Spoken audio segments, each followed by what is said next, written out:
Shalom Bapak Ibu, jemaat yang terkasih di dalam Tuhan kita Yesus Kristus. Bersama dengan saya Pendeta Trisepti Adetia yang melayani di Resort Puruk Cahu. Hari ini Senin tanggal 27 bulan November tahun 2023. Saya akan menyampaikan renungan harian pada saat ini. Sebelum saya membaca firman Tuhan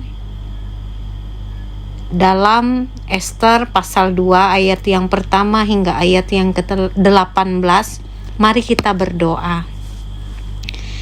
Terima kasih kepadamu ya Tuhan atas segala yang telah Engkau perbuat dalam kehidupan kami.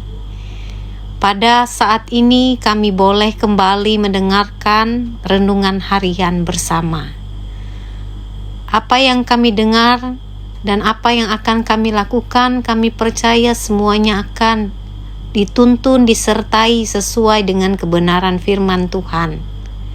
Kami semua yang ambil bagian di dalam mendengarkan pada saat ini, kami juga yakin serta mempercayai bahwa Engkau akan menuntun, menyertai langkah perjuangan kami hari demi hari. Bersama dengan kuasa Roh Kudus Tuhan kami berdoa dan tetap bersyukur. Amin. Saya akan membacakan dalam Ester pasal 2 ayat yang pertama hingga ayat yang ke-18 dengan judul perikop dari firman Tuhan, Ester diangkat menjadi ratu. Sesudah peristiwa-peristiwa ini, setelah kepanasan murka Raja Ahasiweros surut, terkenanglah Baginda kepada Wasti yang dilakukannya dan kepada apa yang diputuskan atasnya. Maka sembah para biduan dan raja yang bertugas pada Baginda, hendaklah orang mencari bagi raja gadis-gadis, yaitu anak-anak dara yang elok rupanya. Hendaklah raja menempatkan kuasa-kuasa di segenap daerah kerajaannya, supaya mereka mengumpulkan semua gadis, anak-anak dara yang elok rupanya di dalam benteng Susan di balai perempuan, di bawah pengawasan Hegai, sida-sida raja, penjaga para perempuan. Hendaklah diberikan wangi-wangian kepada mereka. Dan gadis yang terbaik pada pemandangan raja, baiklah dia menjadi ratu ganti Wasti. Hal itu dipandang baik oleh raja, dan dilakukanlah demikian. Pada waktu itu ada di dalam benteng Sunan seorang Yahudi yang bernama Mordekai bin Yair bin Simei bin Kish, seorang Benyamin yang diangkut dari Yerusalem sebagai salah seorang buangan yang turut dengan Yekhonya Raja Yehuda ketika ia diangkut ke dalam pembuangan oleh Raja Nebukadnezar, Raja Babel. Mordekai itu pengasuh Hadasa, yakni Ester, anak saudara ayahnya, sebab anak itu tidak beribu bapa lagi. Gadis itu elok perawakannya dan cantik parasnya. Ketika ibu bapanya mati, ia diangkat sebagai anak oleh Mordekai. Setelah titah dan undang-undang raja tersiar dan banyak gadis dikumpulkan di dalam benteng Susan di bawah pengawasan Hegai, maka Ester pun dibawa masuk ke dalam istana raja. Di bawah pengawasan Hegai, penjaga para perempuan. Maka gadis itu sangat baik pada pemandangannya dan menimbulkan kasih sayangnya, sehingga Hegai segera memberikan wangi-wangian dan pelabur kepadanya, dan 7 dan juga 7 orang dayang-dayang yang terpilih dari isi istana raja. Kemudian memindahkan dia dengan dayang-dayangnya ke bagian yang terbaik di dalam balai perempuan. Ester tidak memberitahukan kebangsaan dan asal-usulnya karena dilarang oleh Mordekai. Tiap-tiap hari berjalan-jalanlah Mordekai di depan pelataran balai perempuan itu untuk mengetahui bagaimana keadaan Ester dan apa yang akan berlaku atasnya. Tiap-tiap kali seorang gadis mendapat giliran untuk masuk menghadap Raja Ahasiweros, dan sebelumnya ia dirawat menurut peraturan bagi para perempuan selama 12 bulan. Sebab seluruh waktu itu digunakan untuk pemakaian wangi-wangian, 6 bulan untuk pemakaian minyak mur, dan 6 bulan lagi untuk memakai minyak kasai, serta lain-lain wangi-wangian perempuan. Lalu gadis itu masuk menghadap raja, dan segala apa yang dimintanya harus diberikan kepadanya untuk dibawa masuk dari balai perempuan ke dalam istana raja. Pada waktu petang ia masuk, dan pada waktu pagi ia kembali. Tetapi sekali ini ke dalam balai perempuan yang kedua, di bawah pengawasan Saasgas, sida-sida raja, penjaga para gundik, ia tidak diperkenankan masuk lagi menghadap raja, kecuali jikalau raja berkenan kepadanya dan ia dipanggil dengan disebutkan namanya. Ketika Ester, anak Abihail, yakni saudara ayah Mordekai yang mengangkat Ester sebagai anak, mendapat giliran untuk masuk menghadap raja, maka ia tidak menghendaki sesuatu apapun selain daripada yang dianjurkan oleh Hegai, sida-sida raja, penjaga para perempuan. Maka Ester dapat menimbulkan kasih sayang pada semua orang yang melihat dia. Demikianlah Ester dibawa masuk menghadap Raja Ahasiweros ke dalam istananya pada bulan yang ke-10, yakni bulan Tebet, pada tahun yang ke-7 dalam pemerintahan Baginda. Maka Ester dikasihi oleh Baginda lebih daripada semua perempuan lain, dan ia beroleh sayang dan kasih Baginda lebih daripada semua anak dara lain, sehingga Baginda mengenakan mahkota kerajaan ke atas kepalanya dan mengangkat dia menjadi Ratu Gantiwasti. Kemudian diadakannya lah oleh Baginda suatu perjamuan bagi semua pembesar dan pegawainya, yakni perempuan, karena Ester dan Baginda menitahkan kebebasan pajak bagi daerah-daerah serta mengaruniakan anugerah sebagaimana layak bagi raja. Yang berbahagia ialah mereka yang mendengarkan firman Tuhan dan yang melakukannya hari lepas hari. Shalom Bapak Ibu, jemaat yang terkasih dalam Tuhan kita Yesus Kristus. Pendengar renungan harian dalam Ester pasal 2 ayat yang pertama hingga yang ke-18, kita dapat menyimak firman Tuhan pada saat ini.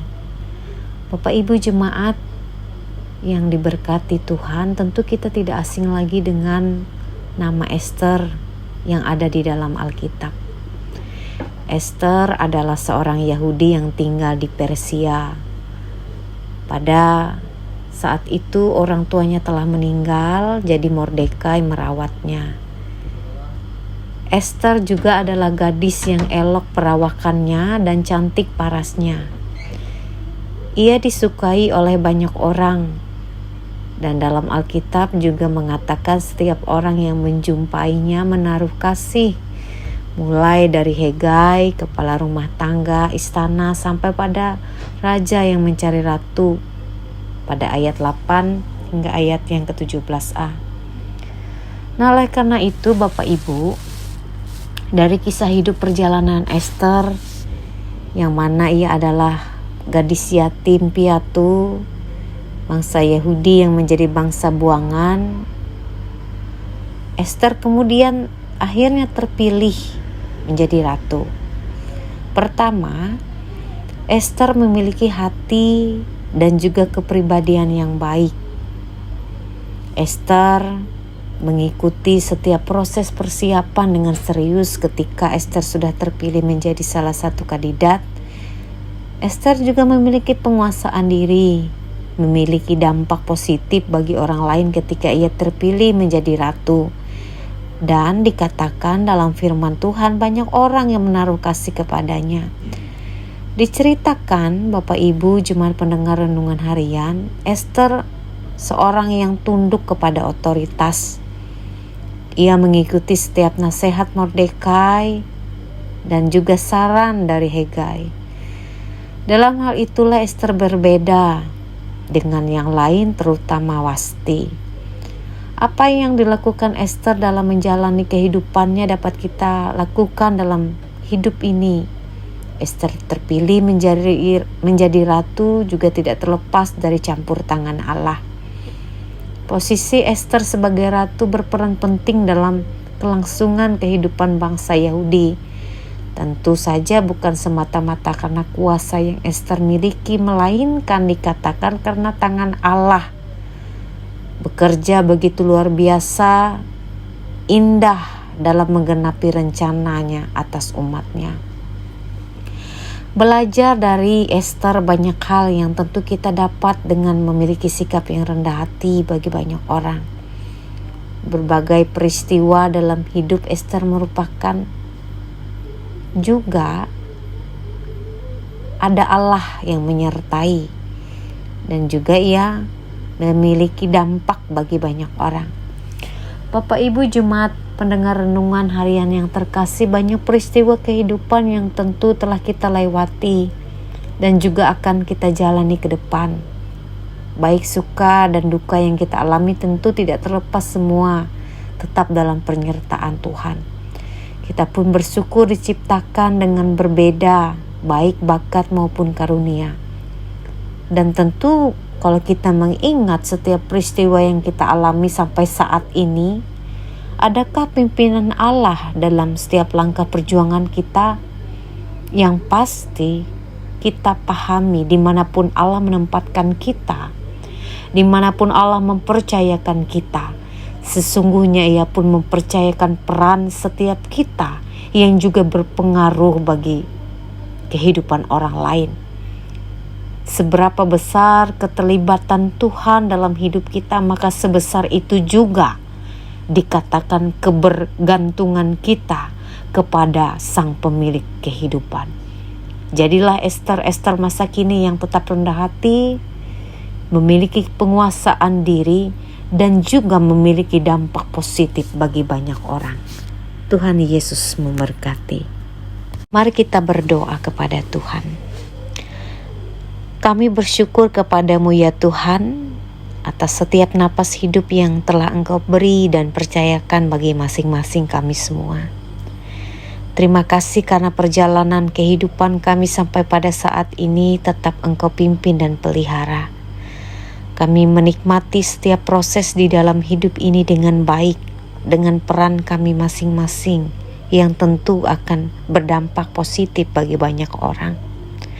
Kami telah mendengarkan firman-Mu pada saat ini, yang tentu menjadi bagian di dalam hidup kami, melakukan yang terbaik bagi banyak orang dan bagi Tuhan. Terima kasih kepadamu, kami percaya apa yang kami lakukan dalam kehidupan ini, sungguh kami menyadari bukan karena kuat dan gagahnya kami, melainkan itu semua karena penyertaan dan pimpinan Tuhan. Bersyukur kepadamu saat ini kami akan menaikkan syafaat kami bagi jemaat Tuhan yang ada di Jemaat Tumbang Bau atau Baangat, yang tentu pada saat ini di dalam mereka menjalankan peran mereka, baik sebagai suami istri, keluarga, dan bagi jemaat-jemaat Tuhan. Berkati mereka masing-masing ya Tuhan di dalam setiap langkah perjuangan hidup mereka, bagi kehidupan keluarga, anak-anak, dalam setiap persiapan masa depan yang tentu pada saat ini sampai akan terus diperjuangkan oleh orang tua dan jemaat Tuhan yang ada di sana. Mampukan mereka hidup sesuai dengan kebenaran Tuhan, dan mampukan mereka untuk tetap bersyukur di dalam segala hal. Bagi setiap pelayan Tuhan yang ambil bagian di dalam melayani jemaat Tuhan yang ada di sana, kami percaya Tuhan menolong, menyertai, memberkati hingga iman, kepercayaan mereka tetap kuat di dalam Tuhan Yesus Kristus. Terima kasih kepadamu Tuhan. Kami semua pendengar renungan harian pada saat ini percaya bahwa Tuhan mengerti, memahami apa yang kami harapkan, rasakan. Karena Tuhan adalah Allah yang peduli, yang mengetahui rancangan-rancangan yang terbaik dalam kami menjalani hidup. Berkati kami semua dalam setiap aktivitas kehidupan kami, baik bagi keluarga kami pada saat ini. Sadarkan kami untuk terus berharap kepada Tuhan. Terima kasih kepadamu bagi kami yang sakit. Kami percaya Engkau menolong, memberikan kami penguatan agar kami tetap kuat, agar kami tetap dipulihkan di dalam kasih-Mu. Bagi kami yang berbeban berat, Engkau bukakan kami jalan keluar hingga kami memperoleh hasil yang baik dalam setiap permasalahan hidup kami. Bagi kami yang berduka, kami percaya Tuhan menolong kami agar kami memahami tentang kehidupan ini, memberikan kami sukacita yang luar biasa. Terima kasih kepadamu ya Tuhan. Kami serahkan juga pada saat ini PJ Murung Raya pada saat ini dalam memimpin Kabupaten Murung Raya, agar tetap disertai dan diberkati oleh Tuhan setiap kepemimpinan yang ada, hingga boleh melakukan yang terbaik, kewajiban yang baik, menjadikan Murung Raya ini terus bertumbuh dalam hikmat iman kepada Tuhan Yesus Kristus. Mereka ambil bagian hingga mereka boleh melakukan tugas dan tanggung jawab itu dengan baik dan benar. Terima kasih Tuhan bagi setiap pelayan-pelayan-Mu, pendeta, vikaris, PPG, semua penetua dan diakon. Mereka yang ambil bagian di dalam melayani Tuhan. Kami percaya mereka boleh melayani dengan baik, dengan sabar, dengan penuh kerendahan hati, mengabarkan kabar keselamatan bagi setiap orang, memiliki dampak yang positif bagi setiap jemaat, menjadi contoh dan teladan dalam setiap tutur kata, perilaku hidup. Terima kasih kepadamu ya Tuhan. Berkati setiap usaha dan pekerjaan dari jemaat-Mu pada saat ini. Apapun yang mereka usahakan dan kerjakan, kami percaya mereka boleh mengerjakannya itu dengan penuh tanggung jawab, baik untuk kebutuhan rumah tangga, bahkan juga dalam mereka mempersiapkan pendidikan bagi anak-anak mereka. Besar kecil kami, tua muda kami, pakailah kami semua ya Tuhan sebagai alat perpanjangan tangan-Mu, melakukan yang terbaik bagi banyak orang di dalam hidup ini. Terima kasih Tuhan Yesus. Kami percaya Tuhan menolong, menyertai kami semua. Bapa kami yang di sorga, dikuduskanlah nama-Mu. Datanglah kerajaan-Mu, jadilah kehendak-Mu di bumi seperti di sorga. Berikanlah kami pada hari ini makanan kami yang secukupnya, dan ampunilah kami akan kesalahan kami, seperti kami juga mengampuni orang yang bersalah kepada kami. Dan janganlah membawa kami ke dalam pencobaan, tapi lepaskanlah kami daripada yang jahat. Karena Engkau punya kerajaan dan kuasa dan kemuliaan sampai selama-lamanya. Amin.